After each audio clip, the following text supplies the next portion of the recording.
Hello viewers, তোমাদের সবাইকে স্বাগতম ববিস ব্লগে। তো এই কচু শাকগুলো দিদি পাঠিয়েছে, মানে জয়িতার পিসি কেরানীগঞ্জ থেকে। তো আজকে শুধু কচু শাক রান্নাই দেখাবো না, তো কচু শাক কীভাবে কাটতে হয় সেটাও তোমাদের সাথে একটু শেয়ার করছি। তো দেখো, কচু শাকগুলোকে একটা ভিজা ন্যাকড়ার সাহায্যে এভাবে করে পরিষ্কার করে নিতে হবে। তো মা আজকে কচু শাকগুলো কেটে দিচ্ছে আমাকে। ভিজা এরকম ন্যাকড়ার সাহায্যে যদি তোমরা কচু শাকটাকে কেটে নাও তাহলে কি হয় সেটাই বলছি। কচুর শাকের ভেতরের অনেক অংশ আছে যেগুলো আসলে জল দিয়ে পরিষ্কার করলে ওইভাবে পরিষ্কার হয় না। তো ভেতরটা যদি মুছে নিই এভাবে করে ন্যাকড়ার সাহায্যে, তাহলে এটা খুব সহজেই পরিষ্কার হয়ে যায়। আর ধোয়ার সময় অনেক বেশি ধোয়ার প্রয়োজন নেই।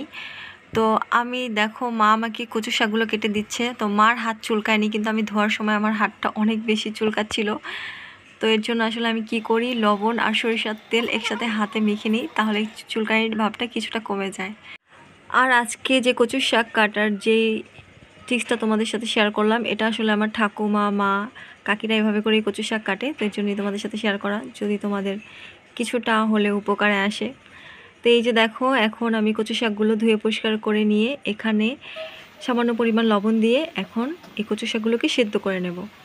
তো লবণ দেওয়ার কারণ হলো যাতে করে একটু সেদ্ধ হয় ভালোভাবে। তো এই যে দেখো, তো সেদ্ধ হয়ে গিয়েছে। এখন আর কিছুক্ষণ রেখে তারপর আমি কচুর শাকটাকে ঝরা দিয়ে এর থেকে জলটা ফেলে দেব। আর এই জলটা ফেলে দেওয়ার কারণ হচ্ছে এতে করে যে চুলকানি ভাবটা কচু খেলে হয় সেটা কমে যাবে।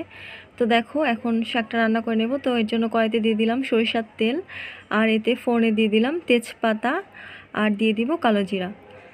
তো আর আজকে কচুর শাকটা আমি সরিষার তেলেই রান্না করছি। আর যেহেতু চিংড়ি মাছ দিয়ে রান্না করব, তো দিয়ে দিলাম চিংড়ি মাছ।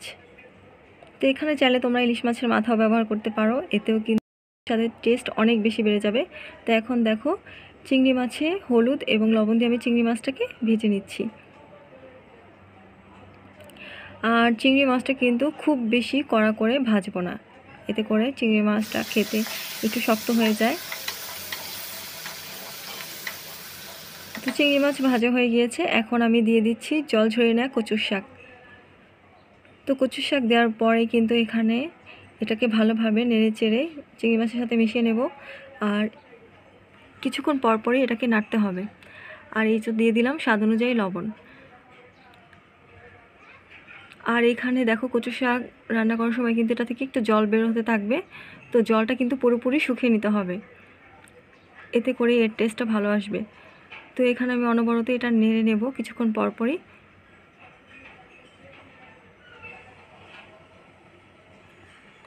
কচুর শাক কাটা, ধোয়া এগুলো আসলে খুব বেশি ঝামেলার, কিন্তু রান্না করার পরে খেতে যা অসাধারণ লাগে, এটা দিয়ে এক থালা ভাত খেয়ে নেওয়া যায়। তো দেখো, জলটা যখন একটু শুকিয়ে এসেছে আমি এখানে দিয়ে দিলাম কিছু কাঁচামরিচ, আর দিয়ে দিচ্ছি স্বাদ অনুযায়ী চিনি। তো চিনিটা দেওয়ার কারণ হচ্ছে এটা কচু শাকটা খেতে একটু মিষ্টি মিষ্টি লাগে, এটা আমার কাছে ভালো লাগে। তো দেখো, জলটাও কিন্তু প্রায় শুকিয়ে এসেছে। তো আমি চুলাতে আর কিছুক্ষণ রেখে একটু ভাজা করে নেব এটাকে। তো এই তো দেখো, তৈরি হয়ে গেল চিংড়ি মাছ দিয়ে কচুর শাক। তো এখন আমি এটাকে চুলা থেকে নামিয়ে নেব। আর কচুর শাকে কিন্তু প্রচুর পরিমাণে আয়রন রয়েছে। তো তোমরা যারা রক্ত স্বল্পতায় ভুগছো তারা কিন্তু এই কচুর শাক খেতে পারো, তোমাদের প্রতিদিনের খাদ্য তালিকা রাখতে পারো।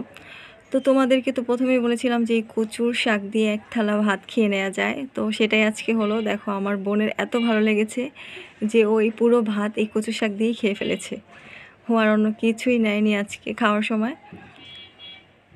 তো এই ছিল আজকের রেসিপিটি। যদি ভালো লাগে থাকে তবে অবশ্যই একটি লাইক দিও, আর আমার চ্যানেলটিকে সাবস্ক্রাইব করে আমার পাশেই থেকো। তো আজকে এখানে তোমাদের কাছ থেকে বিদায় নিচ্ছি। তোমরা ভালো এবং সুস্থ থাকো আর দেখতে থাকো ববিস ব্লগ।